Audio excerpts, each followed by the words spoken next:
korelasi rank Spearman. Kalau yang sebelumnya kita bahas itu korelasi Pearson, digunakan untuk menguji hipotesis mengenai ada tidaknya hubungan linier antara kedua variabel ya. Kalau di rank correlation ini, sebentar, dia tidak cuma digunakan untuk menguji ada tidaknya korelasi linier, tapi juga non linier gitu ya. Ini keuntungannya dari rank correlation. Itu kenapa kalau di korelasi Pearson, masih ingat nggak hipotesisnya gimana? H0-nya apa nih? Yang Pearson ya. Pearson. H0-nya apa?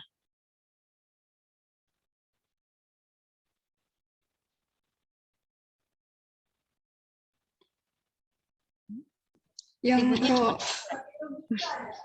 cuma Ro, libur seminggu loh, depresiasi jangan banyak-banyak. Ro, aduh apa ya? Yang mana Sama dengan ya? 0. Iya gitu dong ya, Ro sama dengan 0.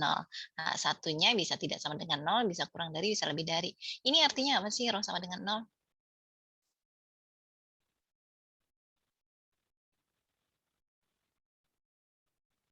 Kalau dalam bahasa awam, Ro sama dengan 0 itu artinya apa? Tidak ada hubungannya, tidak Yes, ada iya. hubungan korelasi linear. Tidak ada korelasi linier, tidak ada korelasi linear. Di sini kita tuliskan korelasi linier karena memang Pearson buat lihat ada enggaknya hubungan linier. Kalau ini kan bisa jadi enggak ada hubungan linier ya. Enggak ada korelasi linier. Kalau ternyata dari uji korelasi Pearson ini kita menolak hipotesis nol, berarti kan kesimpulannya ada korelasi linier. Kalau ada korelasi linier, hubungan antara X dan Y itu bisa kita tuliskan dalam persamaan linier. Bisa kita cari persamaan liniernya. Kan bentuk umumnya AX plus B atau MX plus C mungkin gitu ya. Ada koefisien X-nya, ada konstantanya. Bisa dibikin dalam persamaan seperti ini. Kita tinggal cari aja koefisiennya berapa, kemudian konstantanya berapa. Ini kalau Pearson. Kalau rank Spearman itu ya ini ya bisa digunakan untuk mendeteksi hubungan yang non linear sekalipun. Jadi kalau yang Spearman ini H0-nya itu tidak ada korelasi, tidak ada hubungan antara X dan Y. Ya ditulisnya sama juga sih, Rho sama dengan 0. Ya Rho S lah gitu buat bedain Pearson sama Spearman. Ini artinya tidak ada korelasi. Ya, jadi itu bedanya ya. Kalau Pearson ada liniernya, kalau Spearman ya cukup kita bilang nggak ada korelasi. Mau linear ataupun non linear ya kalau nggak ada hubungan ya nggak ada hubungan aja.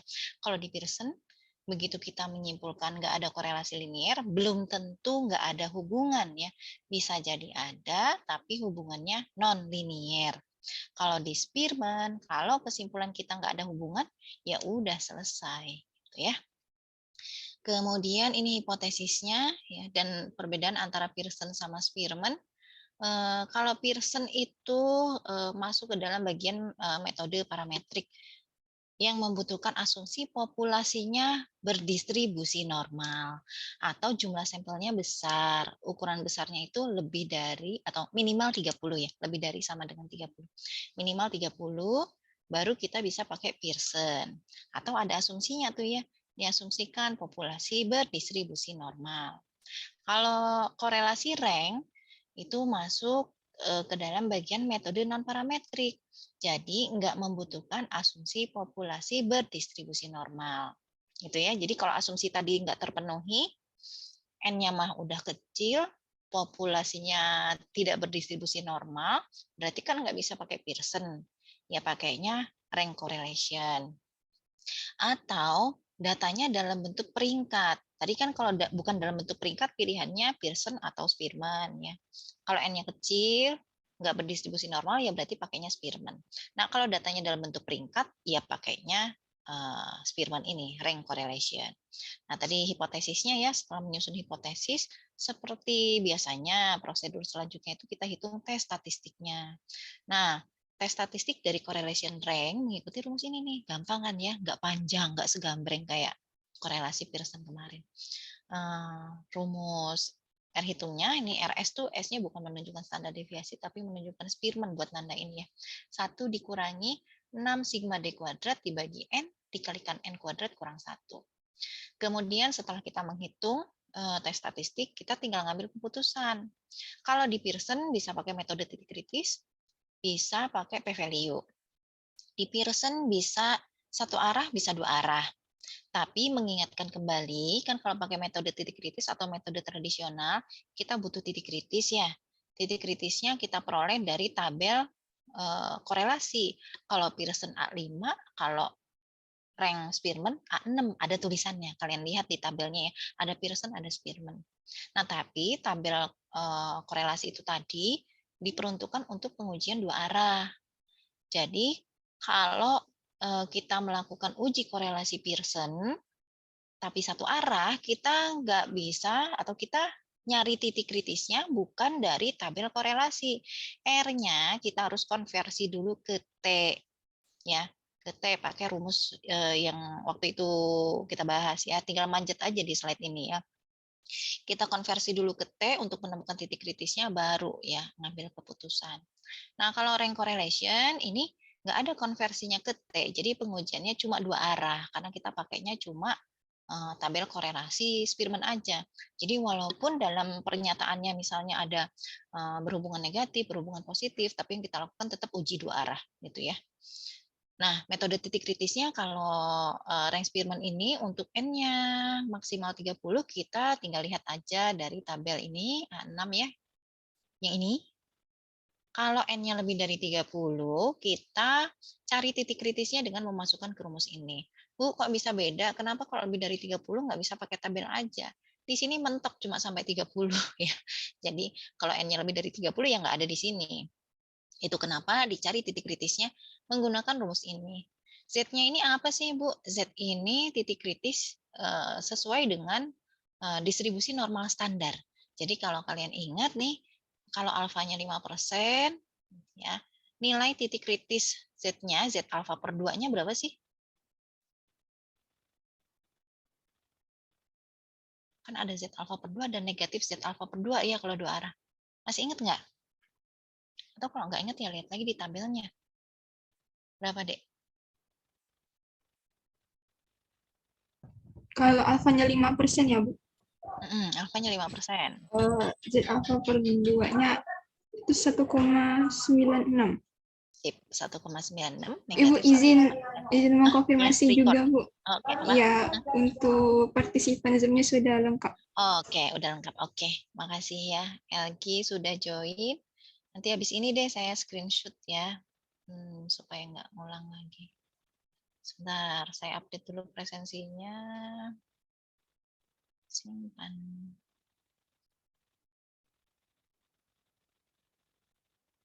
Kita balik lagi ke sini.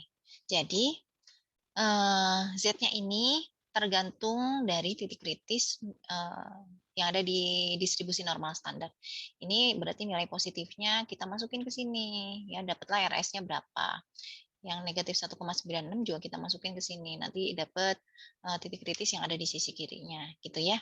Terus tinggal dilihat aja nih, tes statistiknya jatuhnya di mana, di kiri, tengah, apa kanan. Kemudian apa ya, tes statistik hipotesis udah, tes statistik udah, pengambilan keputusannya pakai metode titik kritis ya. Kita nggak bisa pakai p-value ya. Kalaupun kalau di Pearson kan kita bisa pakai p-value ya. Setelah dikonversi ke T, kita bisa cari tahu interval dari p-value-nya. Kalau di sini di rank correlation kita tidak melakukan uji hipotesis menggunakan metode apa tadi? Menggunakan metode p-value gitu. Kalaupun di software itu, di software pengolah data kita bisa dapetin output p-value, tapi harus hati-hati juga pakainya. Jadi sebaiknya nggak dipakai karena dikhawatirkan kalau software kan dia tinggal ngolah-ngolah aja ya. Cuma takutnya desain dari menunya itu tidak diperuntukkan untuk rank correlation. Gitu. Jadi amannya untuk korelasi Spearman pengambilan keputusannya pakainya metode titik kritis. Gitu. Nah, ini contohnya ya. Di tabel ini kita lihat ada data mengenai kualitas dan harga dari LCD TV. Nah, oh ya, baris pertama ini menunjukkan kualitasnya, baris kedua harganya. Apakah data ini menunjukkan bahwa kita bisa dapetin kualitas yang lebih baik dengan anggaran yang lebih gitu ya. Gunakan level signifikansi 5%. Nah, kita lihat di sini ya, jumlah sampelnya kecil dan enggak ada asumsi populasi berdistribusi normal. Jadi kita bisa cari tahu hubungan antara kualitas dengan harga menggunakan korelasi rank. Nah, untuk bisa menghitung tes statistiknya, tentu saja namanya aja korelasi rank, berarti kita harus bikin dulu peringkatnya ya. Di barisan pertama ini quality score-nya udah diurutin, jadi saya mau ngikut urutannya ini aja. Untuk penentuan peringkatnya, kita bisa mulai dari yang terkecil, bisa mulai dari yang terbesar, terserah. Yang penting konsisten ya. Kalau kualitasnya diurutkan dari yang terbesar, harganya juga harus begitu ya. Begitupun kebalikannya, kalau kualitasnya diurutkan dari yang terkecil, berarti harganya, ini peringkat satunya ada di 1.300, gitu ya. Kita buat dulu peringkatnya, saya mau ngikutin urutan yang ada di soal aja, ini peringkat pertama, jadi diurutkan dari yang terbesar ya, 2, 3, 4, 5, 6, 7. Nah, untuk harga juga diurutkan dari yang terbesar. Ini peringkat pertamanya, 2, 3, 4-nya itu ini, 5, 6, 7 gitu ya. Ini R-nya. Kemudian tadi rumus korelasinya, koefisien korelasinya 1 dikurangi 6 sigma D kuadrat per N dikalikan N kuadrat kurang 1. D-nya ini apa sih? D di sini menunjukkan selisih ranking dari dua variabel. Jadi kita cari D-nya nih. Cari selisihnya itu bisa atas kurangi bawah, bisa bawah kurangi atas, ya nggak masalah ya, karena nanti juga dikuadratin. Ini negatif 2, 0, 2, 0, 0, negatif 1, 1. Terus kita hitung D kuadratnya. 4, 0, 4. Ini kalau kalian mau langsung cemplungin juga boleh ya, cuma ini mah dijembrengin biar kelihatan aja. 0, 0, 1, 1. Udah tinggal kita masukin aja. 1 dikurangi 6, jumlahin ada 10 ya. 6 kali 10 dibagi N-nya ada 7. N kuadrat 49 kurang 1, 48 ya. Nah, hasilnya berapa, Dek? Coba tolong dihitungkan. 1 dikurangi 60 dibagi 336 nih. Itu bukannya D kuadrat, Gimana, Bu ya? Pif? Sigma D kuadrat. Oh iya, benar. Sigma D kuadrat. Jadi ngitungnya sigma D dikuadratkan atau D kuadrat dulu baru dijumlah, Viv? Dijumlah dulu baru dikuadratkan. Kuadrat dulu baru jumlah. Kalau begini? Oh iya, Bu. Benar, Bu. Nah, itu dijumlah dulu baru kuadrat. Iya, Bu. Iya, benar katanya Karina ya. Kuadratin dulu D-nya, baru dijumlahin. Itu kenapa di sini saya bikin barisan D kuadratnya. Tapi nggak apa-apa sih, justru karena Afif nanya gini kan, jadi mengingatkan yang lain nih. Saya juga jadi teringat ya, kalau di semester sebelumnya juga ada tuh yang ngitung sigma D dulu baru dikuadratin. Jadi daripada nanti pas UAS salah, kan mendingan ditanya di sini ya. Itu ya, makanya saya bikin D kuadrat, udah dihitung masing-masing kuadrat dari D-nya, jumlahin. Berapa nih hasilnya? 0,821. 821 ya, Karin. Oke, kemudian udah dapet nih tes statistiknya. Oh iya, H0-nya lupa ya. H0, hipotesisnya lupa. Rho sama dengan 0, H1-nya rho tidak sama dengan 0. Kita lihat di tabel korelasinya. Tabel korelasi. Nah ini, Spearman. Jadi jangan sampai salah lihat tabel ya. Nanti salah lihat tabel ya salah titik kritis. N-nya tadi itu ada 7. N-nya 7, alfanya 5%, berarti ini titik kritisnya. Pengujiannya dua arah. 0,786. Ini area penolakannya, ini negatif 0,786. Jadi keputusannya apa nih, Dek? Nih tes statistiknya. Tolak H0. Tolak H0. Kalau menolak H0, apa dong kesimpulannya? Ada nggak hubungan antara harga dengan kualitas? Ada, Bu. Yes, ya. Ada hubungan. Tidak? Apa ada? Coba. Nah, nolnya ini ya. Ini kita tolak ya. Kalau kita tolak berarti salah apa benar nih? Ini nih. Yang kita dukung yang mana nih? Yang H0 apa yang H1? Kan kita tolak H0. H1, Bu. H1. H1-nya, Bu. H1 ini ada Satu, hubungannya. nggak satu. Iya. Ya, ada hubungannya. Jadi ada hubungan antara harga dengan kualitas. Hubungannya gimana? Nih kita lihat walaupun pengujiannya dua arah ya, kita tetap bisa lihat hubungannya itu positif atau negatif. Lihatnya dari koefisien korelasinya. Tandanya positif, berarti korelasinya positif. Ada harga, ada kualitas, onorgo, onorupo, gitu ya. Makin mahal harganya, kualitasnya makin baik. Silakan, ada yang mau ditanyakan sampai sini?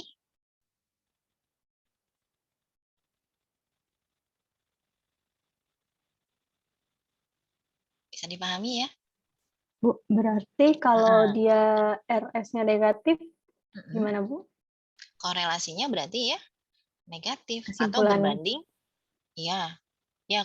Tapi kalian mau nyimpulin sampai di ada tidaknya hubungan juga nggak ada masalah sih, karena kan pengujiannya dua arah ya. Kalau mau ditambahkan hubungannya positif atau negatif itu lebih baik, gitu ya. Terus apa tadi ya? Ya udah deh, sementara itu ya. Gimana Karin? Ada lagi yang mau ditanyakan? Berarti kalau dia negatif, misalnya Bu, dia negatif hasilnya, berarti semakin tinggi harganya, semakin turun kualitasnya gitu ya Bu? Iya, iya. Kalau misalnya. Kan jadi aneh kan gitu ya. Hmm. Misalnya teorinya menyatakan makin tinggi harganya, kualitasnya makin tinggi, tapi kita dapatnya RS-nya negatif. Nah, itu bisa jadi benar, bisa jadi ada salah ngitung, dicek dulu gitu ya. Kok aneh ya, kok negatif gitu ya. Ada salah ngitung atau enggak? Nah, kalau ternyata salah ngitung kan berarti ya gitu ya. Jadi sambil ngitung itu kita sambil berpikir ini harusnya hubungannya kayak gimana. Koefisien korelasinya harusnya nilainya positif atau negatif gitu ya Karin ya. Kalau ternyata bertentangan, ada baiknya dicek. Ada lagi? Izin Bu, Ya, silakan Hilman. ini Bu, jadi kalau misal kayak kejadian kayak gini tuh, kalau misal pengatasannya kita tuh pakai dua arah untuk semuanya, apa, kayak semua kejadian tuh berarti tidak apa-apa ya Bu? Karena kan testingnya kan pasti bisa diketahui positif negatifnya Bu. Apa nanti nyalain aturan ya Bu kalau misal? Iya. Sebetulnya iya. Cuma apa ya? Kalau dari awal itu teorinya sudah menyatakan semua teori gitu ya, semua teori menyatakan ada hubungan positif ya, akan lebih baik kalau kita melakukan ujinya satu arah. Tapi kalau misalnya ada yang positif, ada yang negatif gitu, terus kita cuma mau cari tahu ada enggaknya hubungan antara kedua variabel, ya dua arah aja. Gitu Hilman. Ya. Oh, iya, Bu. Tapi Ya kayak memang lebih biasanya nyaman dua arah sih Bu kayak. iya, tinggal dilihat dari sini gitu ya Hilman ya. Iya, Bu. Iya. Tapi kalau kita ngomongin ini ya, ngomongin pelajaran statistika ya, lebih baik bikin hipotesis alternatifnya disesuaikan dengan redaksinya ya. Kalau ternyata pernyataannya berhubungan positif, ini kita ngomongin Pearson ya. Kalau ngomongin Spearman kan cuma dua arah. Kalau ngomongin Pearson, korelasinya positif ya lebih baik satu arah aja. Gitu ya Hilman ya. Baik Bu. Terus yang ini Bu, 6 itu yang cari apa? S-nya itu kenapa Bu? Gimana 6 cari S-nya? Apa di rumusnya itu rank correlation-nya itu AA itu 6 6-nya? itu nunjukin apa sih sebenarnya Bu? Iya. Saya nggak tahu ini penurunan rumusnya dari mana ya Hilman ya.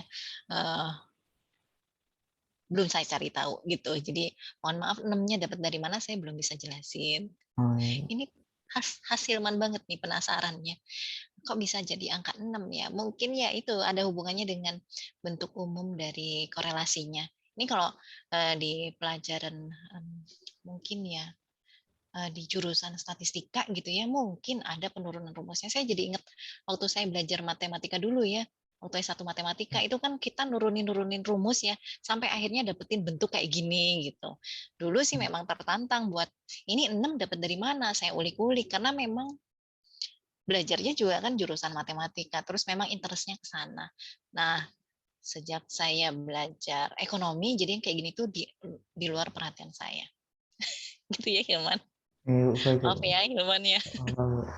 Makasih Bu. Ya, makasih kembali. Ya, ada lagi yang lain? Oke, lanjut ya.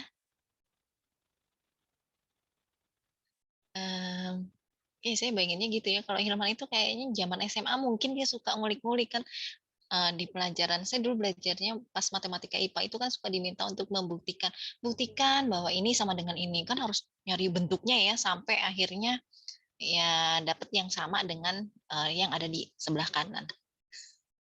Sekarang udah nggak lagi kayak gitu. Oke, kita lihat nih ya, tapi saya nggak bahas di sini nih, kalian coba aja ya. Kalian coba kan tadi contohnya udah dikasih tahu. Seorang dosen yakin bahwa mahasiswa yang menyelesaikan tugas mereka dalam waktu singkat memperoleh nilai yang lebih tinggi dan mereka yang membutuhkan waktu lebih lama memperoleh nilai yang lebih rendah. Nah, sebetulnya dari kalimat ini ya, secara implisit ya menyatakan ada apa maksudnya korelasinya itu secara implisit dinyatakan positif atau negatif. Gitu ya. Kita lihat nih, waktunya singkat, nilainya tinggi, berarti korelasinya Negatif. Negatif. negatif. Cuma korelasinya signifikan atau tidak gitu ya. Korelasinya negatif. Kalau di Pearson ini H1-nya rho kurang dari 0. Kalau di Pearson. Kalau di Spearman kan ujinya dua arah. Jadi kita tetap tulis rho tidak sama dengan 0. Untuk memastikan dugaannya, ia memberikan peringkat berdasarkan urutan penyelesaiannya dan kemudian memberikan nilai dari tugasnya. Hasilnya ditunjukkan pada data berikut. Nah, ini urutan penyelesaian ini kan berarti dibuat berdasarkan waktu ya, Dek ya. Tadi saya bilangnya ini terserah nih kedua variabel ini kalian mau urutin dari yang terkecil atau dari yang terbesar. Yang penting konsisten. Nah, untuk kasus yang ini waktunya sudah diperingkatkan, udah dibikin ranking ya. Jadi nilainya kita harus ranking sesuai dengan variabel yang sudah di-ranking sebelumnya. Ini waktunya berarti di-ranking dari yang paling kecil atau dari yang paling besar, Dek? Yang paling kecil, Bu. Pertama kali Yang paling selesai. kecil. Yes, yang paling pertama kali selesai. Berarti yang waktunya singkat, urutan penyelesaian nomor 1. Jadi nilainya juga harus kita ranking mulai dari yang paling Kecil untuk urutan penyelesaian. yes, kecil. Jadi peringkat 1-nya ada di sini. Peringkat 8-nya ada di ini ya. Bu, kalau ternyata datanya sama, gimana bikin rankingnya? Ini contohnya, habis 67 itu, 72 sih nggak ada temennya ya. 2. 3 ini nih, 75 sama 75 ada 2. Nah ini peringkatnya dirata-ratakan. Jadi ini 3,5, ini 3,5. Gitu. Kemudian berarti ini 3, 4, peringkat 5-nya mana? Peringkat 5-nya ini ya 78, 78. Ini 5,5, ini 5,5. Salah. Benar ya, 5,5. Yang ini peringkat 5, 6, 7. Ya. Gitu deh ya. Kemudian apalagi ya? Jadi harusnya, oh iya, ini juga nih, ujilah pernyataan dosen bahwa terdapat hubungan negatif. Harusnya nanti kalian dapatnya koefisien korelasinya tandanya apa nih, Dek? Negatif. Yes, negatif. Ini kalau misalnya tadi kalian ngeranking nilainya dari yang paling besar, itu dapatnya tandanya positif. Jadi kan aneh ya. Oh, katanya hubungannya negatif. Ini dapatnya positif. Jadi sebetulnya dari situ tuh ada clue-clue tuh ya yang ngasih sinyal ke kita untuk ngecek hitungan. Kalau kita dapatnya positif, padahal harusnya yang paling cepat nilainya paling gede ada korelasi negatif, tapi hasil hitungan kita positif harus dicek lagi. Ya, ini nanti diselesaikan sendiri ya, cari D-nya, dikuadratkan, masukin ke rumus koefisien korelasinya, terus ya tinggal diuji pakai metode titik kritis. Sebelum saya masuk ke materi yang baru, ada yang mau ditanyakan dulu?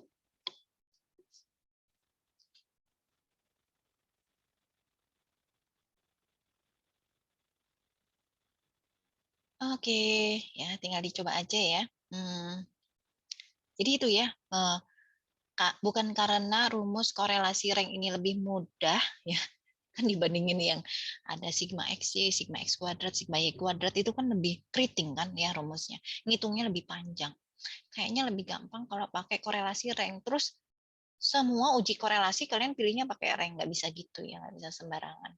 Apalagi kalau nanti kita diminta untuk mencari persamaan linearnya.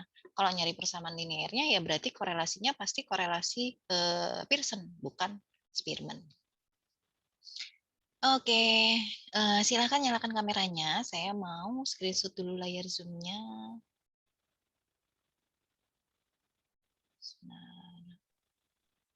Saya lagi di kantor, WFO. Nah, kalau udah siang itu kadang-kadang suka ketendang. Oh, Bu, di rumah aja ketendang. Iya sih ya, kelempar keluar dari Zoom.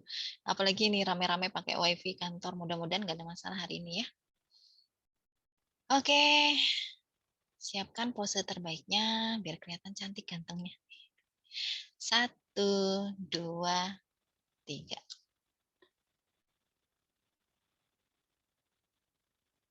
Lima, 7 ya.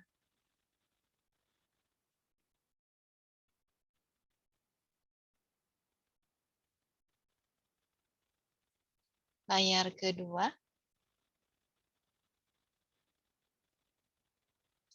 1, 2, 3.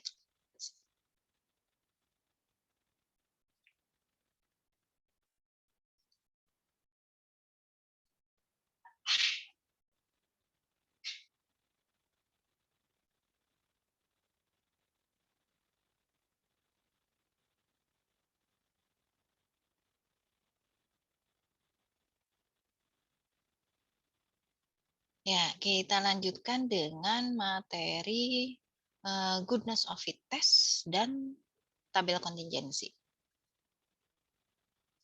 Ini ya, ini kalau nggak salah ada di bab yang sama dengan ANOVA bab 9 atau bab 10, nanti kalian buka ya. Goodness of fit test. Ini apa sih? Goodness of fit test adalah pengujian hipotesis berkaitan dengan distribusi yang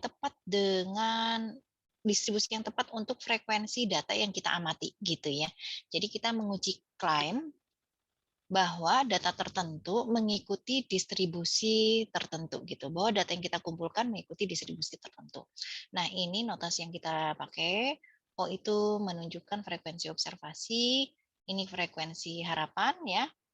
Kemudian K itu menunjukkan jumlah kategori, N jumlah percobaannya, jumlah sampelnya. Nah, kemudian ini ketentuan dari goodness of fit test, datanya dipilih secara acak sederhana, kemudian data sampelnya terdiri dari frekuensi yang dihitung dengan kategori yang berbeda gitu ya. Frekuensi yang disajikan untuk beberapa kategori. Jadi goodness of fit test ini diaplikasikan pada data yang dikumpulkan dari satu populasi yang kemudian dikategorikan ke dalam beberapa kategori gitu ya. Kemudian frekuensi dari kategori-kategori tersebut kita uji ya, apakah distribusinya itu sesuai dengan yang diklaim atau tidak. Ya, kemudian ketentuan yang ketiga, frekuensi ekspektasinya itu minimal 5. Nggak ada ketentuan untuk frekuensi observasinya ya. Nggak ada persyaratan untuk frekuensi hasil pengamatan, batasannya cuma di frekuensi ekspektasinya minimal 5. Kemudian, nah ini metode, tes statistiknya ya mengikuti distribusi chi-square. Ini dibacanya chi-square, bukan chi-square ya. Chi-square rumusnya sigma O dikurangi E dikuadratkan dibagi E ya. Kemudian ya langkahnya sih sama kayak biasanya ya. Kita susun hipotesisnya, hitung tes statistiknya pakai rumus ini, kemudian ambil keputusan menggunakan metode titik kritis atau metode p-value ya.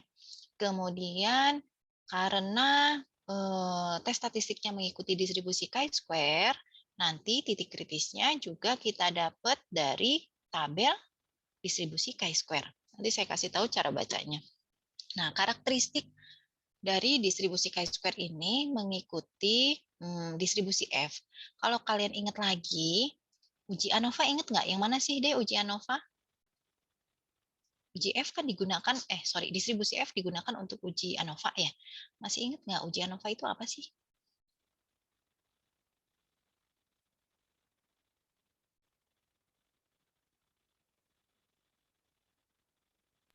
Yang uji 3 kemungkinan itu nggak sih, Bu? ANOVA. Menguji 3 apa nih? Kemungkinan apa nih? Uji perbedaan. 3-nya benar minimal ya, minimal 3 apa nih Hari?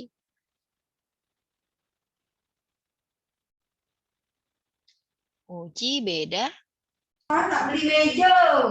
Itu kayak rata-rata dari seluruh data sampelnya mungkin. Uji beda 3 rata-rata atau lebih ya. Uji beda 3 rata-rata atau lebih. Nah, ANOVA kan mengikuti distribusi F. Masih ingat nggak arah pengujiannya gimana sih? Bisa 2 arah nggak kalau di ANOVA? Dia selalu pengujian satu ke kanan. Yes, always right tail ya. ANOVA selalu 2 arah. Kemudian bentuk distribusi F itu nggak simetris, dia menceng positif gini ya.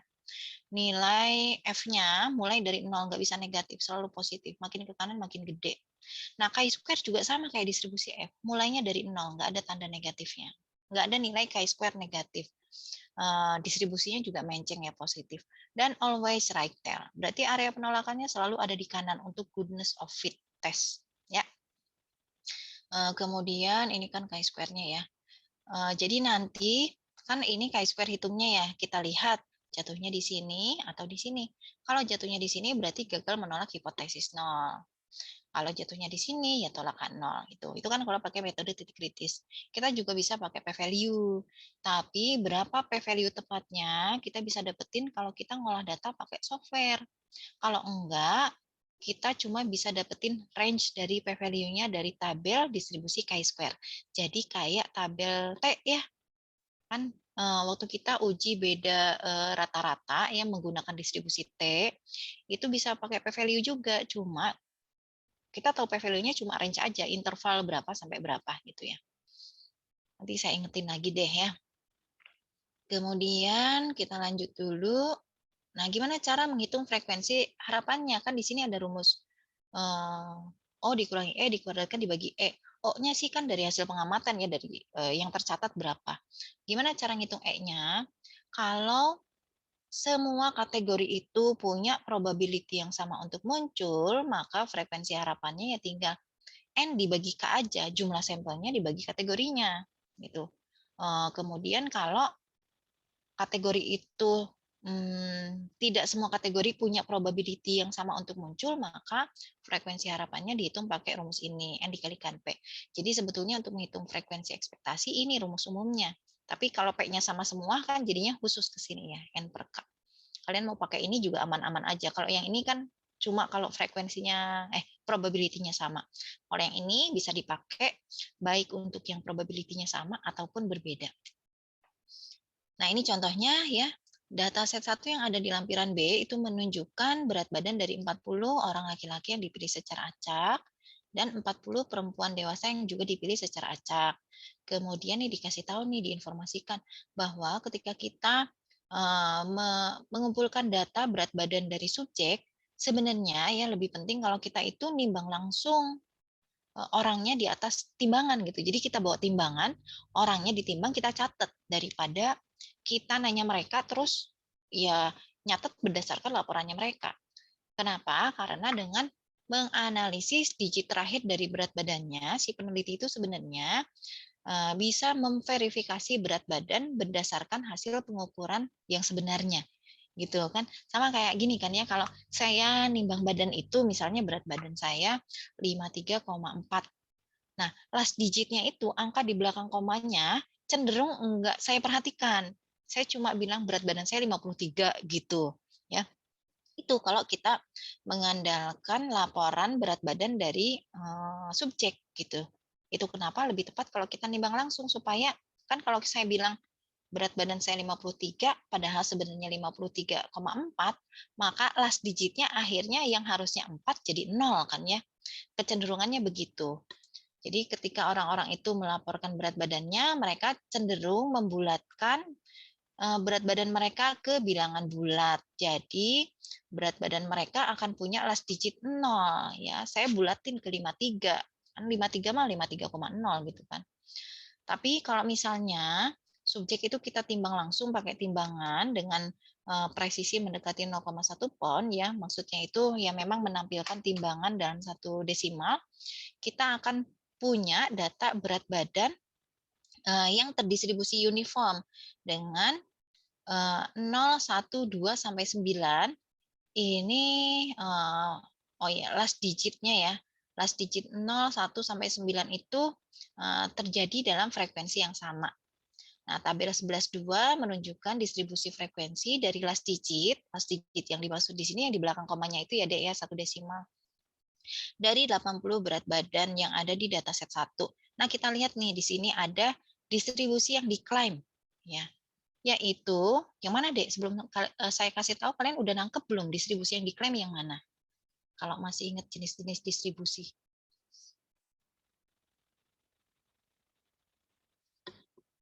Yang mana, Dek?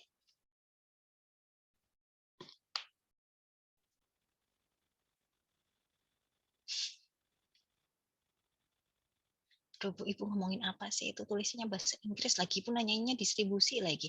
Emang ada distribusi? Nih, lihat nih. Apa nih? Distribusi? Seragam.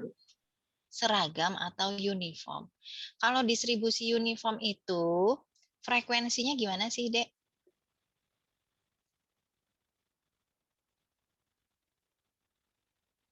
Karakteristik dari data yang terdistribusi uniform. Kapan sekumpulan data disebut uniform? Kalau frekuensinya Sama. ya sama, relatif sama, nggak harus sama banget ya. Yang penting relatif sama, frekuensinya sama. Kalau frekuensinya sama, proporsi dari setiap kategori itu gimana, Dek? Kalau frekuensi dari setiap kategori itu hampir sama, relatif sama, proporsi dari setiap kategori gimana? Pasti sama atau bisa beda? Relatif sama, Bu. Relatif sama. Jadi kalau distribusi uniform, proporsi dari setiap kategori itu sama. Gitu. Nah, ini terjemahan dalam notasi matematikanya. Jadi di sini ada klaim distribusi dari data last digit timbangan orang-orang ya. Dia klaim distribusinya uniform. Uniform itu kalau kita tulis berarti proporsinya itu sama ya untuk semua kategori. Nah, kalau tandanya sama dengan, ini kita bisa pakai buat nyusun hipotesisnya. Yang ada tanda sama dengannya ini selalu menunjukkan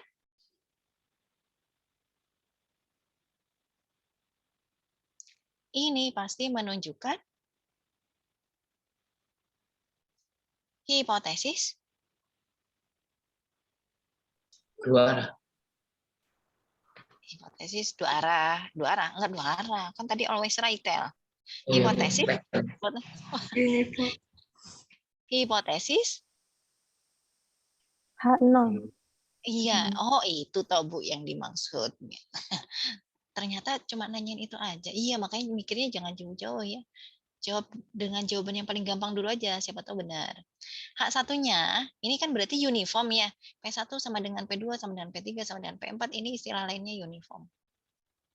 H1-nya apa? Dikatakan nggak seragam, apakah kalau semuanya beda, atau satu beda aja udah dibilang nggak uniform?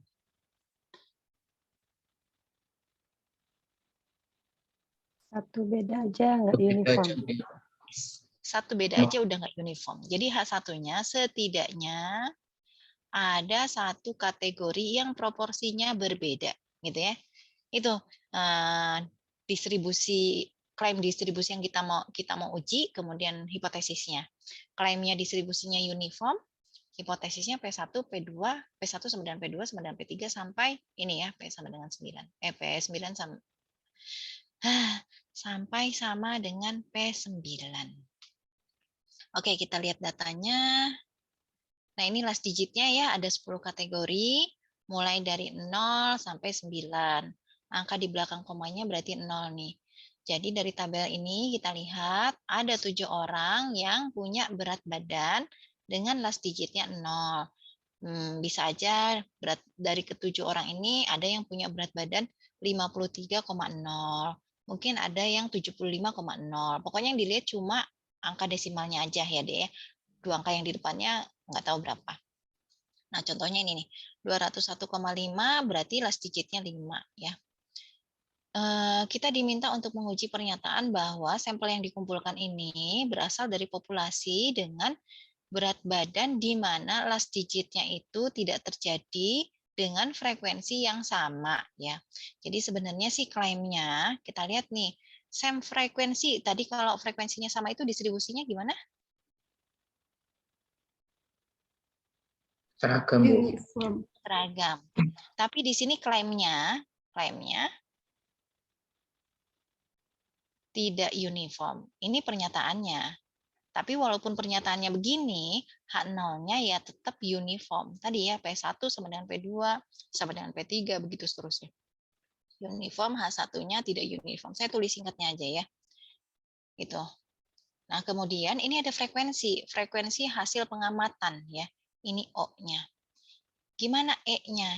Cara menentukan E ini ya, kita lihat dari H0-nya.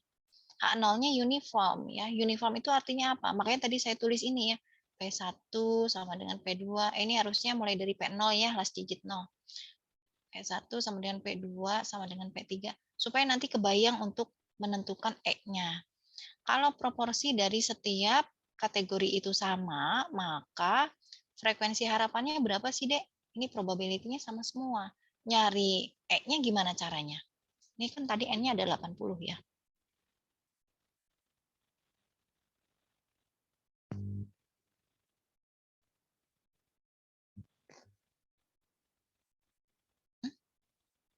Probability setiap kategori itu sama. Harapannya setiap kategori muncul berapa kali kalau kita ngambil sampelnya 80. Ada 10 kategori.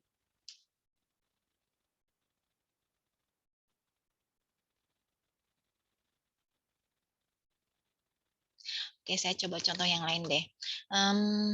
Kalau saya ngelemparin dadu 12 kali, harapan munculnya mata dadu 1 berapa sih, Dek?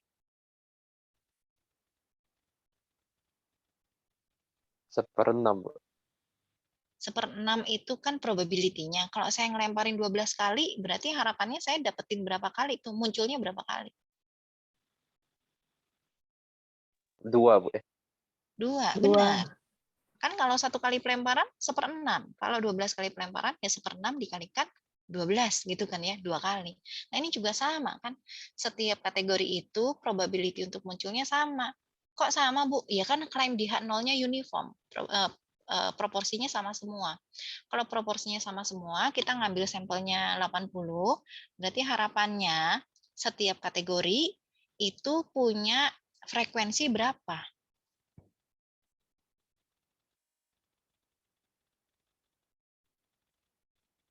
8 kan?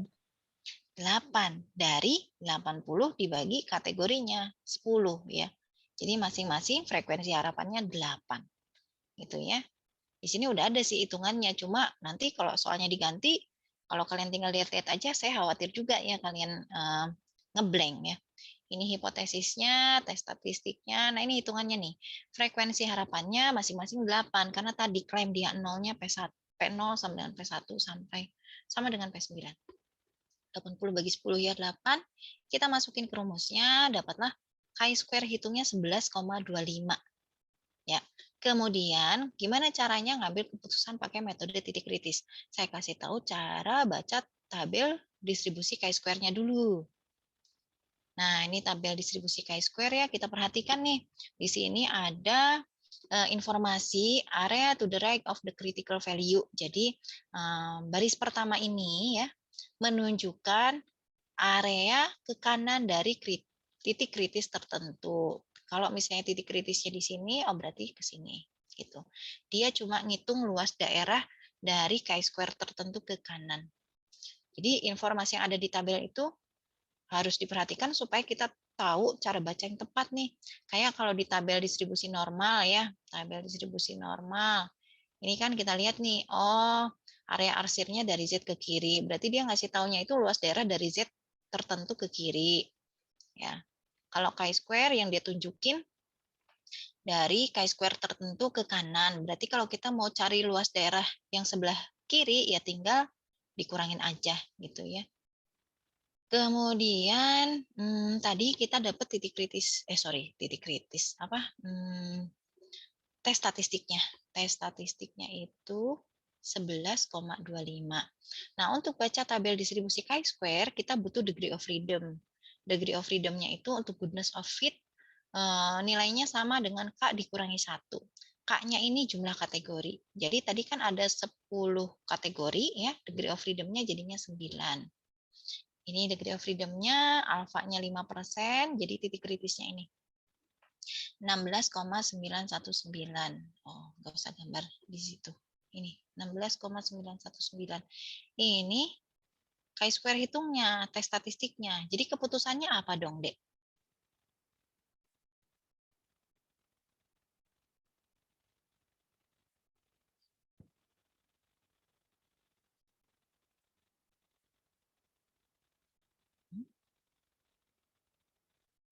Gagal tolak. Gagal tolak H0, Bu. Kenapa gagal tolak H0? Karin dulu deh yang jawab duluan, Karin. Kenapa kok gagal tolak H0, Karin? Karena 11,25 itu nggak masuk area arsir. Nggak masuk area arsir, ini pasti jatuhnya di sini gitu ya. Afif juga ya, tadi yang jawab ya, gagal Ya, tolak Bu, H0. sama, Bu.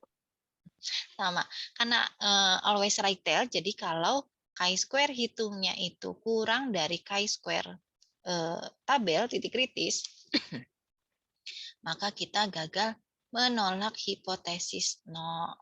Tadi H0-nya bunyinya gimana? Distribusinya gimana kata H0-nya? Uniform. Uniform. Kesimpulannya gimana dong? Ini gagal tolak H0. Jadinya uniform nggak? Tadi data last digit timbangan orang-orang itu. Terimahan. Berarti ya Bu, sefrekuensi. Bisa uniform. Jadi kesimpulannya uniform. Silakan, ada yang mau ditanyakan dulu?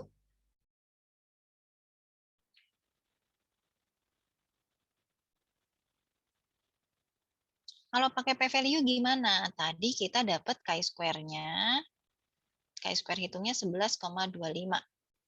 Degree of freedom-nya 9. Nah, kita lihat nih, di setiap barisnya, di setiap degree of freedom, nilai chi-square itu makin ke kanan makin gede. Jadi kita bisa lihat nih, 11,25 itu ada di interval ini. Jadi p-value-nya dapat dari mana, Bu? Sama kayak T ya, tapi kalau di T kan kita harus lihat lagi nih, one tail apa two tail. Nah, kalau di distribusi chi-square, karena pengujiannya cuma satu arah ya, ya udah tinggal lihat ini aja nih. Jadi p-value-nya antara 0,1 sampai 0,9. Nah, dari sini kita bisa pastiin nih, p-value-nya lebih dari atau kurang dari alfa, Dek.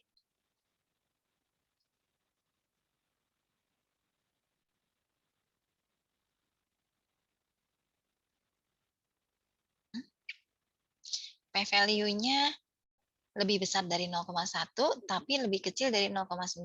Kalau kita bandingkan dengan alfa, nilai p-value ini lebih besar atau lebih kecil dari alfa?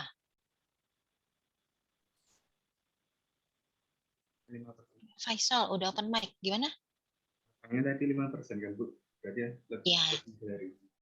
Kalau alfanya 5%, ya lebih dari alfa. Kalau alfanya 10% gimana? Lebih dari atau kurang dari? Kurang dari. Kurang dari. Nggak bisa ditentukan. Selalu sama Nggak bisa. angkanya. Nggak bisa, Sama Bu. angkanya. Ini tandanya p-value-nya sama dengan 0,1 atau lebih dari 0,1. Lebih besar, Bu. Jadi Lebih kalau besar. alfanya 10%, bisa ditentukan nggak? Bisa, Bu. Bisa. P-value-nya gimana dong? Lebih besar atau kurang dari alfa?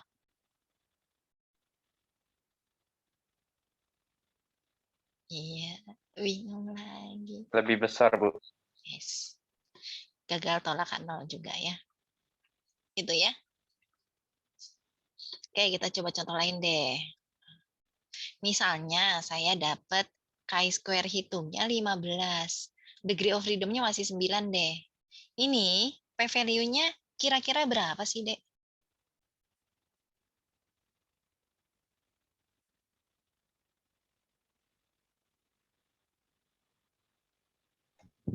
0,10, Gimana Egi? Antara? 0,10 dan 0,05. Oke, antara 0,1 dan 0,05. Yang kecil taruh di kiri aja ya, gini. P-value kurang dari 0,1. Bu, boleh nggak Bu saya tulis begini? Boleh aja sih, boleh aja. Cuma takutnya nanti waktu bandingin sama alfa bingung gitu ya. Ya terserah kalian sih ya. Yang penting itu jangan sampai ketukar-tukar. Nah, kalau alfanya 5%, kita lihat nih. Kalau alfanya 5%, p-value-nya kan ini ya. Keputusannya apa nih, Dek? Ini nilai p-value-nya lebih besar atau lebih kecil dari alfa? Lebih besar. Lebih Yes, besar, Bu. lebih besar dari alfa. Jadi, tolak atau gagal tolak?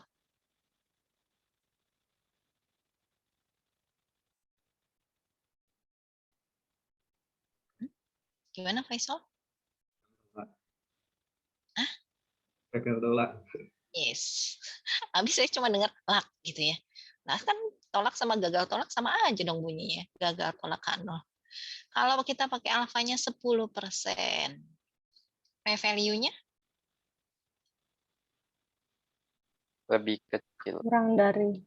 yes, kurang dari alfa. Tolak H0. Gitu ya. Kalau tadi yang untuk chi-square 11,25, dua-duanya gagal tolak H0, kalau chi-square-nya 15, keputusannya bisa tolak atau gagal tolak tergantung level signifikansinya. Silakan, ada yang mau ditanyakan sampai sini? Izin bertanya, Bu. Ya, Berarti silakan, tadi Karina. nanti waktu di ujian boleh pakai p-value, boleh pakai yang cara pertama tadi, Bu. Boleh. Kalau tidak ditentukan, silahkan pilih sesuai dengan preferensi kalian. Ya. Terus kalau alfanya nggak ada, defaultnya pakai berapa, Dek? 5%. Ya, benar ya, 5% ya. Ada lagi, Karina? Udah, Bu. Terima kasih. Terima kasih kembali. Yang lain? Oke, kalau gitu kita balik lagi ke slide. Mana ya? Nah, ini. Ini ya. Alfanya 5%, degree of freedom-nya 9, titik kritisnya 16,919, tadi keputusannya gagal tolak H0. H0-nya itu katanya uniform ya. Ini uniform, gagal kita tolak berarti ya memang distribusi dari last digit berat badan orang-orang itu mengikuti distribusi uniform. Pernyataannya benar atau salah kalau gitu? Ini nih, kan kita diminta untuk menguji pernyataan ini nih. Ini pernyataan yang disampaikan ini benar atau salah kalau gitu, Dek? Kita dukung atau enggak ya? Salah, Bu. Salah, Bu. Salah ya. Kita enggak bisa mendukung pernyataan itu. Oke, kalau tadi contoh pertama distribusinya uniform. Apakah H0-nya selalu bunyinya distribusi uniform? Belum tentu, tergantung klaimnya. Kita lihat nih contoh berikutnya. Berdasarkan hukum Benford, ya, berbagai dataset itu punya digit pertama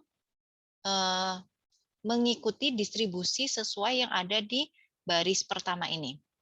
Jadi katanya Benford, sebagian besar dataset itu kan berarti isi datanya kan bisa aja misalnya 158, bisa juga 2345 gitu ya, isinya kan angka ya. Nah, angka-angka itu ya angka pertamanya mengikuti distribusi Benford ini katanya si Benford. Jadi yang angka pertamanya 1 itu ada 30,1%, kemudian angka pertamanya 2 itu ada 17,6%, begitu seterusnya sampai angka pertamanya 9 itu ada 4,6%. Kemudian baris yang ada di bawahnya ini menunjukkan frekuensi dari digit pertama jumlah populasi dari 120 daerah yang ada di New York sama California. Berarti kan ada 33 daerah yang memiliki populasi, ya punya jumlah populasi dengan angka pertamanya 1. Mungkin ada daerah yang jumlah populasinya 1.875, mungkin ada juga yang 11.853 gitu ya. Jadi yang dilihat cuma angka pertamanya aja ya. Ada 33, ini berdasarkan pengamatan. Kalau yang ini berdasarkan hukum Benford. Nah, kita diminta untuk menguji pernyataan bahwa 120 daerah ini punya populasi dengan digit pertamanya itu mengikuti hukum Benford. Nah, kita lihat nih, klaimnya distribusinya gimana, Dek, bentuk distribusinya?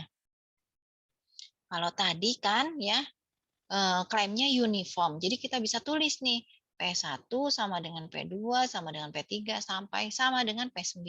Nah, kalau di sini P1-nya sama dengan apa nih?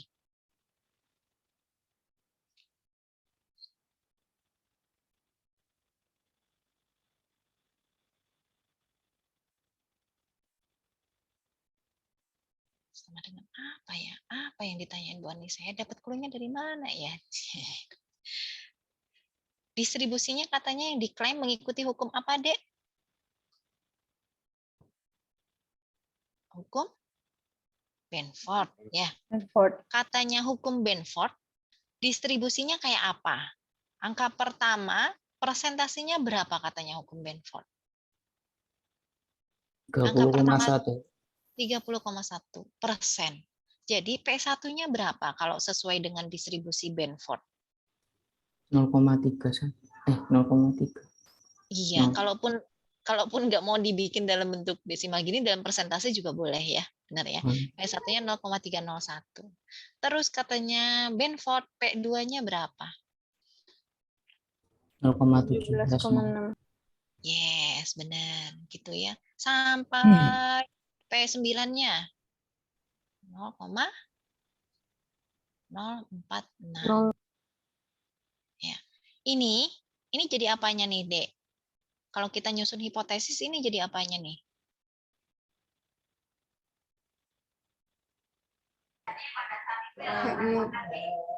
Jadi H0-nya. H1-nya setidaknya ada satu daerah ya. Bukan satu daerah ya. Ada satu kategori, Kategori yang dimaksud itu leading digitnya ya. Yang proporsinya beda dengan hukum Benford ya.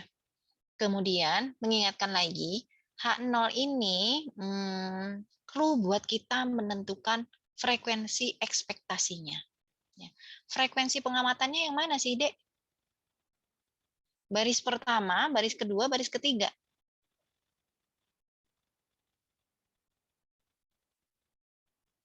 O-nya yang mana? Yang ini O. Iya. Ya enggak? Ketiga, Be. Ini yang ketiga. Ada 30 kan berdasarkan data kita ya. Ada 33 daerah yang punya jumlah populasi dengan angka pertamanya 1, yaitu hasil pengamatannya O-nya. O-nya baris ketiga. Nah, gimana cara menentukan E-nya? E-nya gimana nih? Kalau tadi ya di soal sebelumnya, E-nya itu tinggal 80 dibagi 10. Kenapa tadi kok tinggal dibagi, bener ya, bagi 10 ya? Kenapa kok 80 dibagi 10?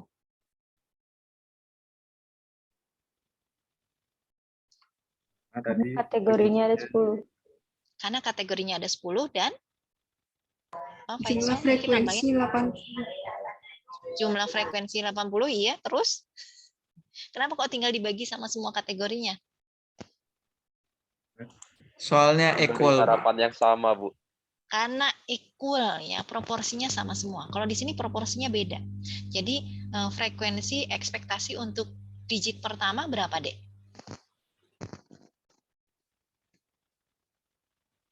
30,1. 30,1 persen dikali 33. tadi E-nya apa rumusnya? N dikalikan P ya? 120. Gitu ya. Di sini ada nih. Sebentar. Nah, ini H0, H1-nya tadi udah dibahas ya. Nah, ini frekuensi harapan dari setiap kategorinya, karena tadi yang leading digitnya 1 itu katanya H0, yang kita tuliskan di H0 itu proporsinya 0,301, jadi E-nya ya 0,301 dikalikan Jumlah semua N-nya kalikan 120. Kalau P6 kita lihat nih, P6 katanya 6,7%. Jadi E-nya 6,7% dikalikan 120. Gitu. Bisa dipahami sampai sini, Dek, penentuan E-nya? Untuk ngitung ekspektasi, lihat H0-nya. Kemudian, tadi di kelas sebelumnya ada yang ini juga ya. Dia terus kepikiran buat nanya, Bu, kalau misalnya ada satu aja yang E-nya kurang dari 5, tadi kan syaratnya frekuensi harapannya minimal 5 ya. Minimal 5. Kalau ada satu aja yang nilainya kurang dari 5, misalnya yang ini nih ya, yang kategori ke-9 nih. Mungkin kalau hukum Benford-nya misalnya P9-nya itu katanya 0,04. Berarti kan 120 dikalikan 0,04 ini 4,8 ya. Kurang dari 5. Terus gimana dong? Bisa nggak kita melakukan uji kecocokan distribusi tadi goodness of fit? Nggak bisa ya, karena nggak memenuhi ketentuan. Terus kalau kita mau melakukan uji goodness of fit, gimana dong? Nah, menurut kalian gimana caranya?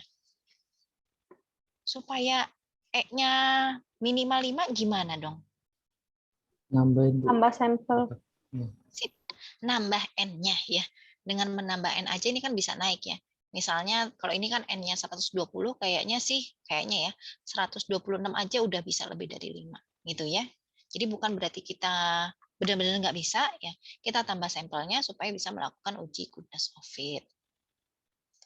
Kalau E-nya udah dihitung, kita masukin ke rumus chi-square hitungnya kayak tadi. Kemudian di sini dapat nih chi-square hitungnya 5,9583. Kita cari titik kritisnya. Kalau K-nya tadi 9, berarti degree of freedom-nya 8 dengan alfa 5%. Dari tabel distribusi chi-square, kita dapat titik kritisnya 15,507. Nah, ini chi-square hitungnya jatuhnya di kiri pasti ya. Di luar area penolakan. Berarti kita gagal menolak hipotesis 0. Tadi hipotesis 0-nya menyatakan proporsi kategori dari digit pertama populasi penduduk tadi mengikuti hukum Benford. Itu kita gagal tolak, berarti benar ya. Distribusi data populasi penduduk dari daerah yang ada di New York dan California itu punya digit pertama sesuai dengan hukum Benford. Gitu. Silahkan, ada yang ditanyakan sampai sini? Izin, Bu. Ya, silahkan Hilman. Tadi yang perihal yang presentasenya yang punya Benford itu kan yang H1-nya itu ada salah satu yang berbeda ya kan, Bu? Yes. Nah, kan tadi itu kan presentasi peluangnya itu kan kalau di total 100%, Bu. Kalau misalnya ada satu yang salah kan berarti ya minimal ada satu lagi yang salah, Bu. Jadi kayak ada dua gitu, Bu. Kayak ada dua ya, gimana ya?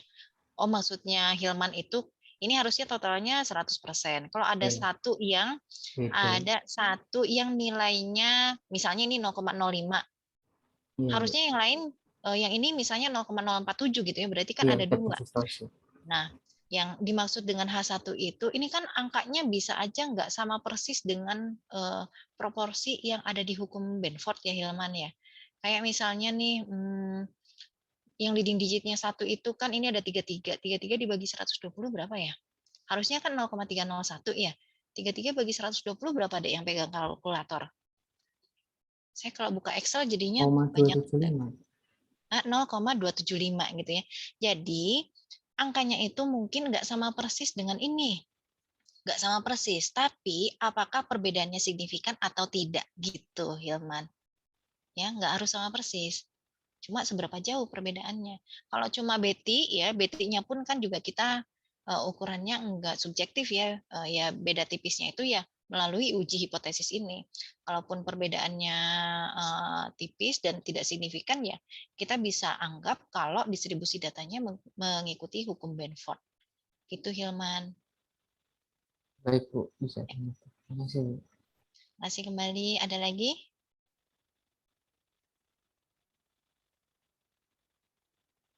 Oke, kita coba deh kalau gitu ya.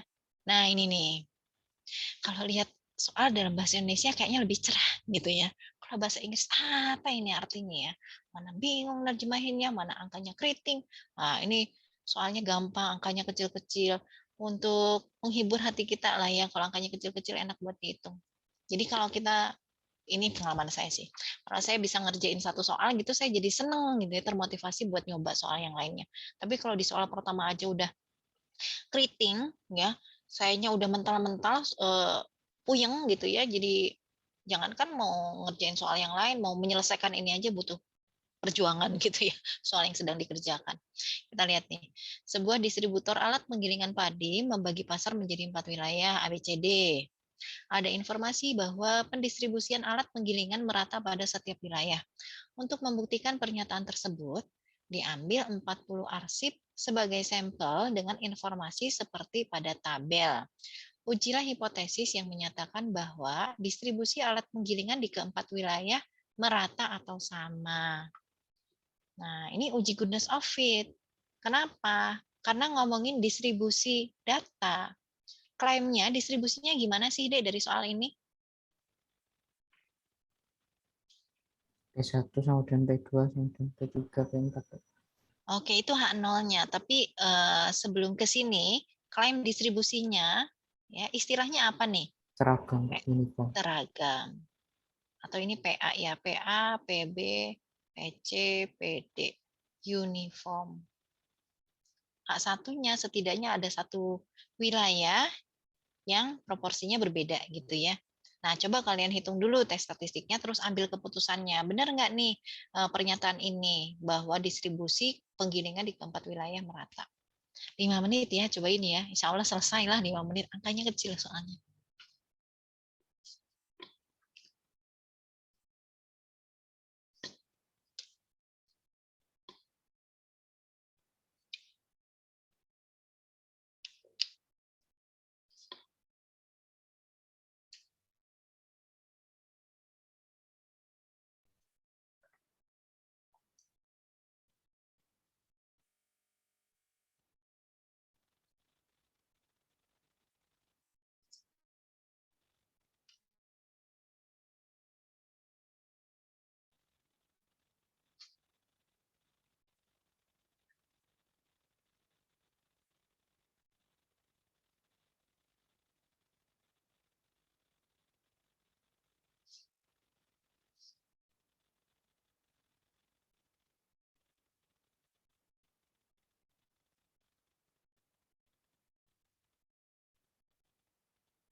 Maaf Bu, Ya, Ari, tabelnya di mana Bu ya?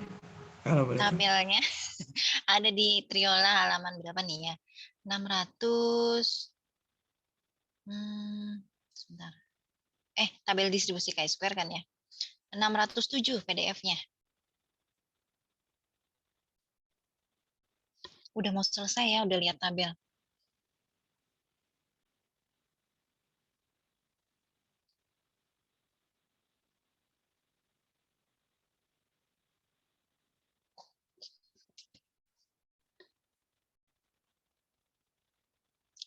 Jadi hasilnya apa, Hari? Benar nggak nih distribusi alat penggilingan di keempat wilayah merata? Saya baru ngitung X kuadratnya Bu. Sampai Kirain, situ juga. kirain udah lihat tabel udah selesai. Oke, udah dapat chi-square-nya berarti ya. Kalian nulisnya bukan X kuadrat gini ya, nanti saya nggak bisa bedain antara X sama ini.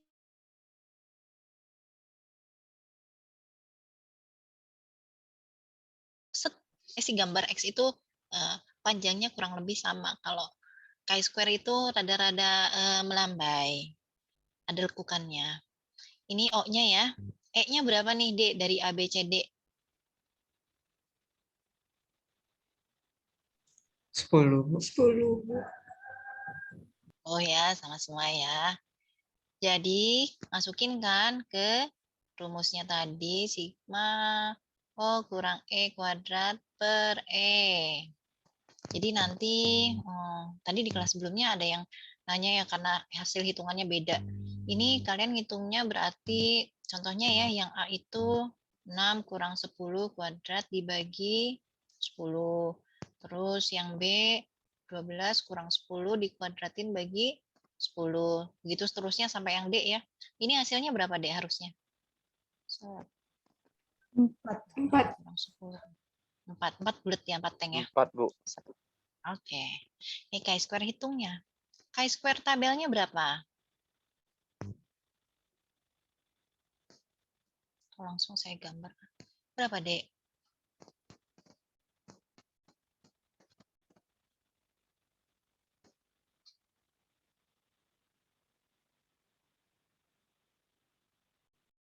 Degree of freedom-nya berapa? 3. 3 Bu. 3. Alfanya pakai 5% ya. Jadi berapa tuh? Cari di tabel. 7,815 ya, Bu. 7,815. Oke, udah ada titik kritisnya.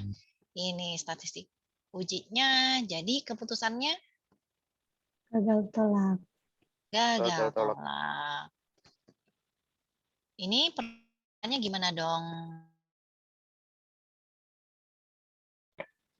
Benar.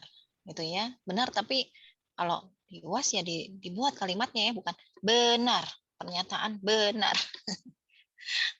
Soalnya kemarin itu ada yang diminta simpulkan. Kalau simpulkan ya berarti kalian buat kalimat yang bisa dipahami orang awam ya, kayak yang saya sampaikan di pertemuan-pertemuan awal. Ini cuma berhenti sampai di tolakan 0, gagal tolakan 0. Lah gimana dong kalau gitu Maya? Ya udah didiskonkan, akhirnya nggak dapat nilai penuh. Gitu. Jadi dibunyikan.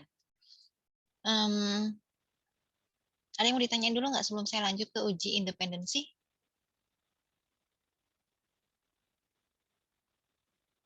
Ya, walaupun angkanya lebih besar, ya paling tidak kan kalian udah tahu ya cara-cara ngitungnya kayak gimana, sama-sama aja. Ya. Jadi harusnya nggak ada masalah, tinggal ketelitian aja. Oke, lanjut ya. Kalau nggak ada pertanyaan untuk goodness of it, kita masuk ke tabel kontingensi. Nah, yang dimaksud dengan tabel kontingensi ini atau istilah lainnya ya, tabel frekuensi dua arah adalah tabel yang menyajikan frekuensi yang menghubungkan dua variabel. Jadi ada satu variabel di baris, kemudian ada variabel lain di kolom ya. Ada variabel yang ditaruh di bagian baris, ada yang bagian kolom.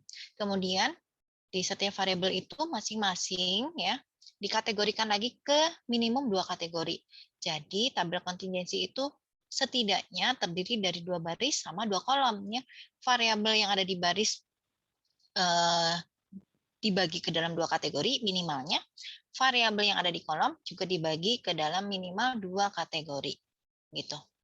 Itu yang disebut dengan tabel kontingensi. Tabel kontingensi bisa kita gunakan untuk yang pertama tes independensi. Nanti selain independensi ada tes homogeneity. Tes independensi ini menguji hipotesis bahwa pada tabel kontingensi, variabel baris dan variabel kolom itu independen. Independen ini istilah lainnya apa sih, Dek?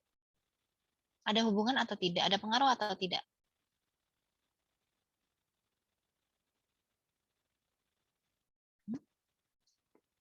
Independen ini ada pengaruh atau tidak ada pengaruh? Ada hubungan? Tidak ada hubungan? Ya, ada hubungan. Tidak ada Independen tidak hubungan. ada hubungan, Bu. Yes, independen tidak ada hubungan. Kok mirip ya sama apa sih sebelumnya yang kita bahas? Ada tidaknya hubungan antara kedua variabel. Itu kita bisa uji hipotesisnya menggunakan uji apa? Korelasi. Korelasi. Kok mirip ya uji korelasi sama uji independensi? Oke, apa sih bedanya? Gimana cara menentukan uji yang tepat gitu ya kalau ditanyakan hubungan antara kedua variabel? Ini mengingatkan kembali nih, kalau uji korelasi tadi H0-nya apa sih? Rho sama dengan 0. Rho sama dengan 0. Atau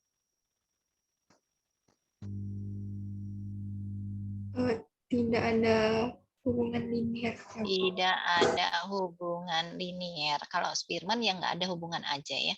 Tidak ada hubungan. Kemudian H1-nya Rho tidak sama dengan 0 kalau dua arah.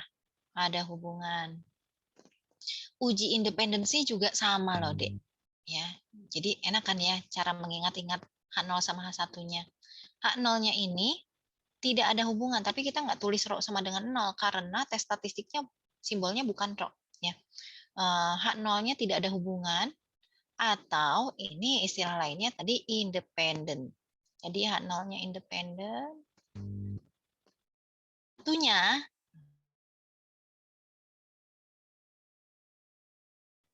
ada hubungan atau istilah lainnya dependent, ada kaitan. Ini hipotesisnya hampir sama ya, tinggal diganti aja independen sama dependent. Terus gimana kan kalau hipotesisnya benar, yang menentukan benar atau salahnya itu kan uji statistiknya berarti ya, statistik ujinya, tes statistiknya. Tes statistik untuk uji korelasi sama uji independensi beda ya. Terus gimana cara bedainnya? Kalau uji, sebelum saya jelasin, kalian kebayang nggak tadi ya bedanya uji independensi sama korelasi? Kalau uji independensi ini kan tadi bentuk tabelnya kayak gimana? Itu clue-nya ya. Kalau independensi bentuk tabelnya kayak gimana?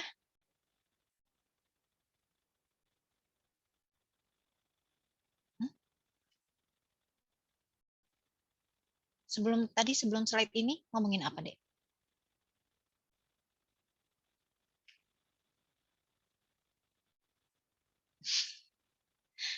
Ayo tabelnya gimana nih?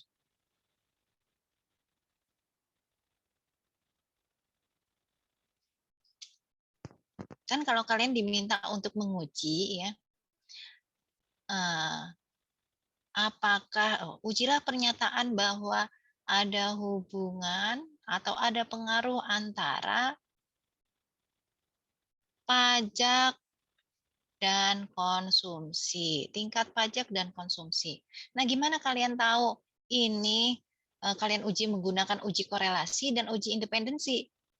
Salah satunya kita bisa lihat dari bentuk tabelnya. Kalau independensi bentuk tabelnya gimana?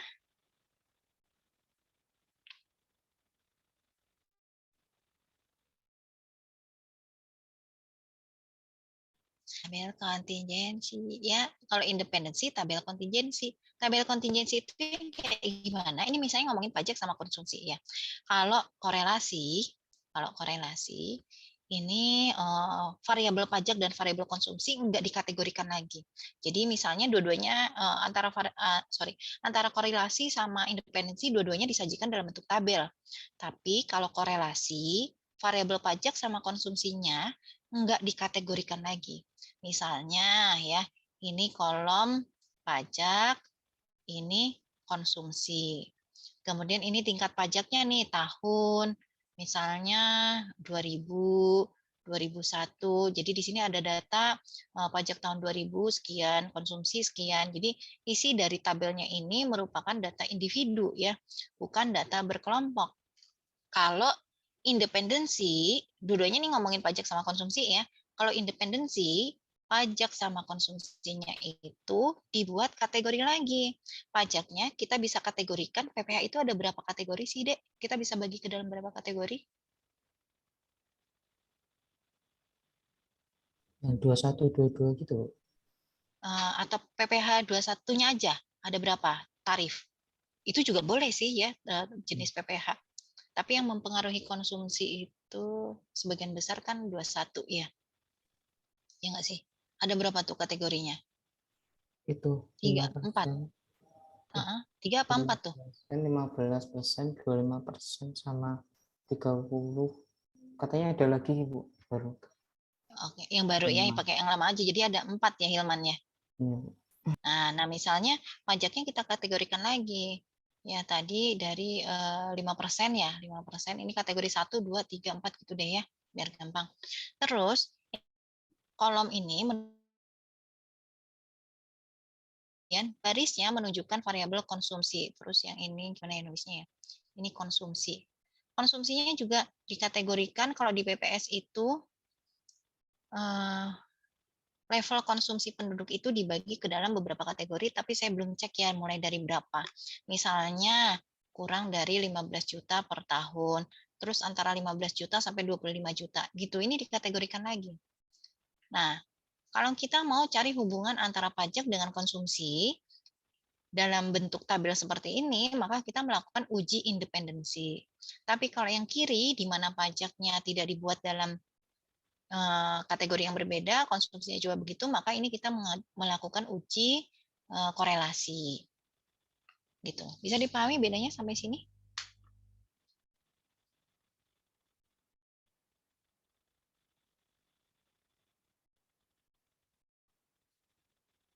Ada yang ditanyakan dulu nggak?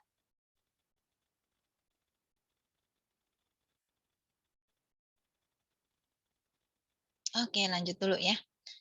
Notasi yang kita pakai di uji independensi ini masih nyambung sama goodness of fit tadi ya. O-nya frekuensi pengamatan, E-nya frekuensi harapan, R ini jumlah row atau jumlah baris, C-nya jumlah kolom, ya jumlah kolom ya. Jumlah kolom atau mau di Indonesia ini jumlah kolom lagi. Ini ketentuannya. Hampir sama juga sama tadi ya, cuma ini nih yang beda. Disajikan dalam tabel 2 arah. Ya berarti yaitu 2 arah tuh ada variabel yang ada di baris sama di kolom. Nah ini teks statistiknya sama kan ya kayak tadi. Kemudian H0-nya ini udah saya jelasin tadi, H0-nya independen, H1-nya dependen ya.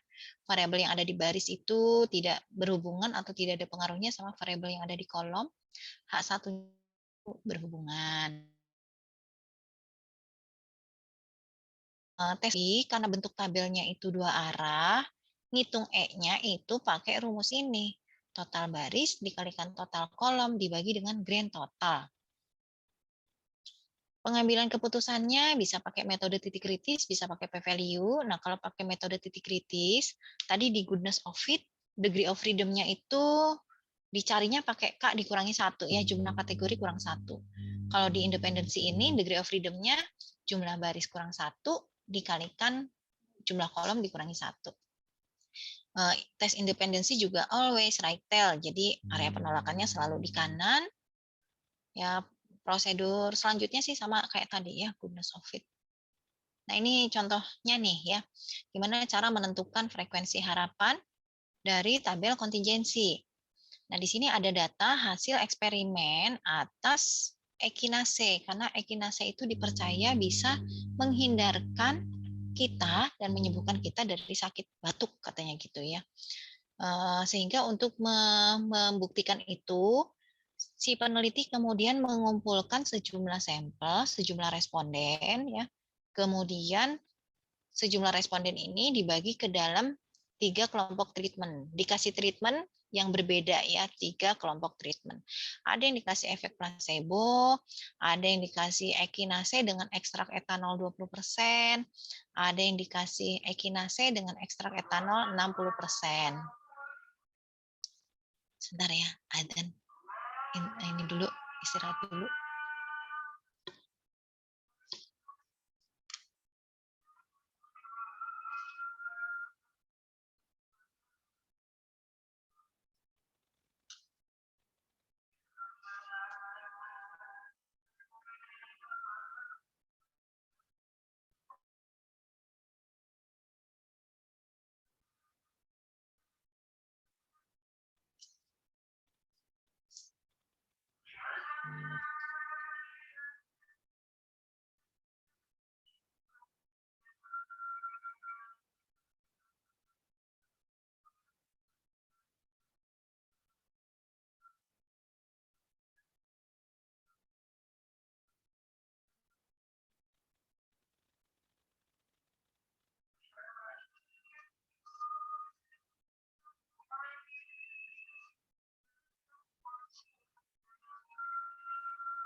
Oke, kita lanjutkan ya.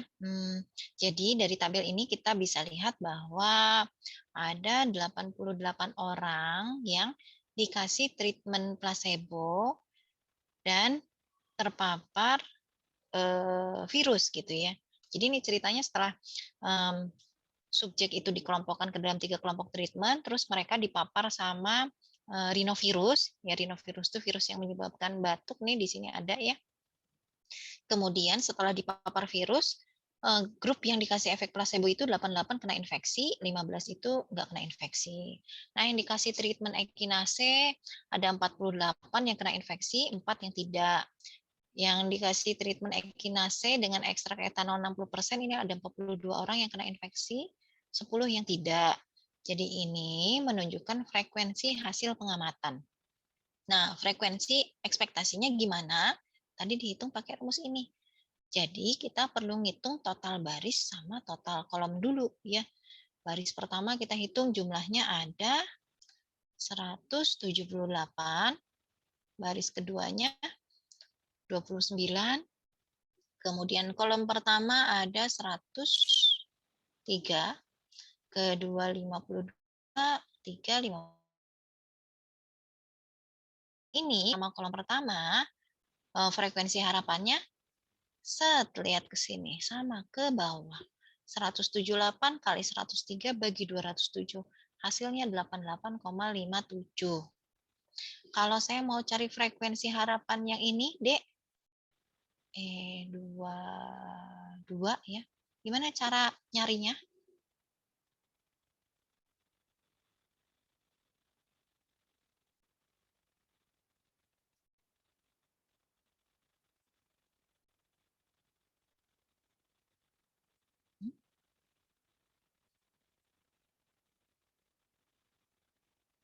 Satu 178 sama 52 Bu ya. 178 kali, kok 178? Ini kan? Oh iya Bu, 29 Bu. 29 kali Sama 52 52. Iya Bu. bagi 207. Gitu ya. Terus kalau saya mau cari frekuensi harapan yang ini,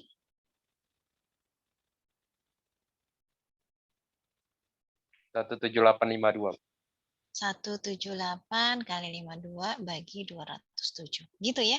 Dicari semuanya. Jadi ada 6 yang harus dicari. Oh iya, grand totalnya ini 207 dapat dari mana? Kalian bisa jumlahin yang ini nih, 178 tambah 29. Atau jumlahin dari total kolom tadi. 103 tambah 52 tambah 52. Hasilnya sama aja 207 ya. Jangan sampai kalian udah mau jumlahin total kolom, terus ditambah lagi sama total jumlah dari total baris. Jadi kan dapatnya 414 ya. Ada soalnya yang ngitungnya kayak gini nih grand totalnya. Jadi grand total itu kan sebenarnya ini total frekuensinya ada berapa ya. Itu terus ya biasanya E-nya itu enggak dua, ada yang dibagi duanya begini, ada yang dibagi dua begini miring nih ya.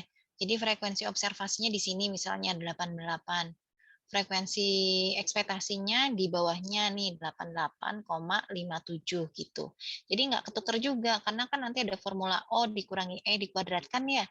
Begitu E-nya salah mindahin hasilnya kan jadi salah. Kemudian kita lanjutkan dengan soal ini ya. Ini kan baru contoh penghitungan frekuensi harapannya. Nah, kita lanjut. Dengan menggunakan level signifikansi 5%, ujilah pernyataan bahwa terkena infeksi itu independen terhadap kelompok treatment. Dengan kata lain, ya kita diminta menguji pernyataan bahwa nggak ada hubungan antara kelompok treatment sama terkena infeksi. Apakah hasilnya mengindikasikan efektivitas dari ekinase, gitu ya. Nah, tadi kan harusnya kita hitung dulu semua E-nya. Kemudian setelah dihitung semua, kita dapat chi-square-nya, chi-square hitungnya 2,925. Kemudian kita lihat dari tabel distribusi chi-square, titik kritisnya 5,991 ya, untuk degree of freedom 2. Tadi barisnya ada 2, barisnya benar 2 ya, kolomnya 3 ya. 2 kurang 1, 1, 3 kurang 1, 2, jadi degree of freedom-nya 2, alfanya 5%, titik kritisnya 5,991. Karena chi-square hitungnya 2,925 ya, jatuhnya di kiri, maka kita gagal menolak hipotesis 0. Tadi bunyi hipotesisnya 0-nya itu independen, nggak ada hubungan antara kelompok treatment sama terkena infeksi. Gagal kita tolak, berarti benar ya, nggak ada hubungan antara kelompok treatment. Kalau ekinase itu efektif atau tidak untuk atau sebagai treatment atas batuk. Ekinase efektif nggak, Dek?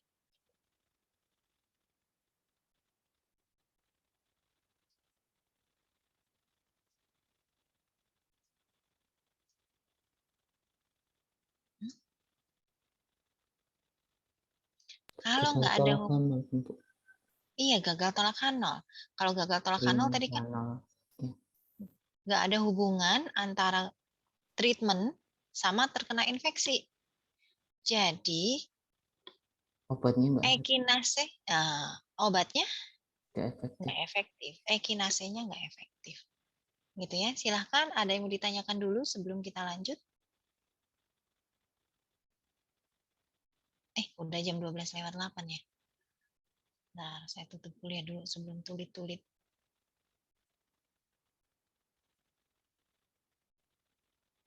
Nah, ini kesimpulannya. Uji homogeneity mau lanjut atau mau dibahas minggu depan, Dek? Ini dari tadi udah hening soalnya ya. Saya takut mental-mental.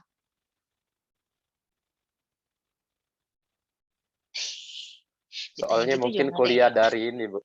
Dari jam 7, Bu. Dari 7:30. Iya, terus kuliah pertama tuh apa tuh? Apa PSP Akper, Bu. apa? Petput. Akuntansi perpajakan, Bu. Oh, kayaknya waktu itu apa gitu ya lumayan berat kan. Jadi ini Haris juga biasanya ini banyak komen, sekarang hening gitu ya. Ya udah lanjut minggu depan, tapi ini kalian coba soal yang ada di sini biar minggu depan kita tinggal bahas aja ya. Kalau ada kesulitan kita tinggal diskusikan aja. Jadi saya nggak nunggu kalian ngerjain ini minggu depan hasilnya. Kita lihat produknya di TV. Pihak perusahaan ingin mengetahui apakah ada hubungan antara kategori acara TV dengan kelompok umur. Sebab perusahaan ingin produknya dikonsumsi para remaja dan anak. Berdasarkan penelitian diperoleh hasil sebagai berikut. Ujilah apakah terdapat hubungan antara kategori acara TV dengan kelompok umur. Nah, ini bukan uji korelasi karena di sini ada variabel kategori acara TV sama kelompok umur. Kategori acara variabel acara TV ya. Variabel acara TV-nya dikategorikan ke dalam 3 kategori, ada sinetron, film komedi. Kelompok umurnya juga dibagi ke dalam 3 kategori, dewasa, remaja, anak. Jadi ini nggak bisa pakai uji korelasi, bisanya pakai uji independensi, ya. Nanti kalian coba hitung E-nya masing-masing, kemudian cari chi-square-nya dan keputusannya seperti apa. Nah, kalau yang ini ngerjainnya pakai apa nih, Dek? Dapatkah kita menyimpulkan bahwa proporsi orang yang tertangkap dalam kasus drunk driving adalah sama untuk semua kelompok usia?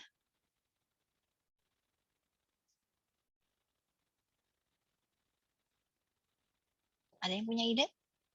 Kalau nggak ada, ya udah nanti kalian pikirkan dulu ya ini ngerjainnya pakai apa. Mau coba dikerjain juga lebih bagus lagi. Jadi nanti kalau ada masalah pas ngerjain boleh PM ya. Sebelum saya akhiri, ada yang mau ditanyakan?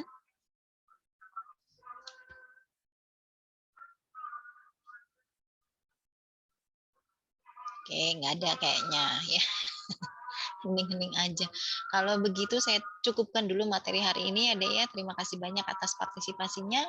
Selamat siang. Assalamualaikum warahmatullahi wabarakatuh. Waalaikumsalam warahmatullahi wabarakatuh. Terima kasih. Kembali izin end meeting ya. Baik, Bu.